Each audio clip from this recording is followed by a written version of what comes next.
এই যে সংস্কার, বাংলাদেশে রাষ্ট্র মেরামতের ক্ষেত্রে বিভিন্ন বিষয়ে সংস্কার প্রয়োজন।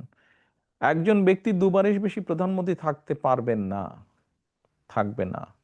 এরকম আরো যে বিষয়গুলো আছে, এইগুলাই বাংলাদেশে যখন স্বৈরাচার ছিল তাদের মুখের উপরে, তাদের চোখের দিকে চোখ রেখে আমরা বিএনপি বলেছিলাম। এখন হয়তো অনেকে সংস্কারের কথা বলছেন, সেদিন কিন্তু সংস্কারের সও তারা বলেননি।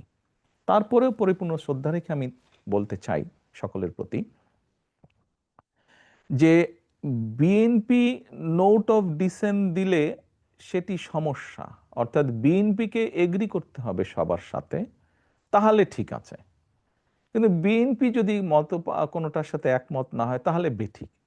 এটি তো গণতন্ত্র হলো না। আমাকে অন্যের সাথে একমত হতে হবে তাহলে গণতন্ত্র, আমি যদি অন্যের সাথে দ্বিমত করি তাহলে গণতন্ত্র না। এটি কেমন গণতন্ত্র? কারণ গণতন্ত্রের মানেই তো হচ্ছে বিভিন্ন মতামত থাকবে, আমরা অনেক ব্যাপারেই একমত হব, হয়তো সকল ব্যাপারে একমত হব না, কিছু ব্যাপারে হয়তো দ্বিমত থাকতেই পারে। এটাই তো গণতন্ত্র, এটাই তো এসেন্স অফ গণতন্ত্র। আমরা তো কোনো হাইড অ্যান্ড সিক করছি না।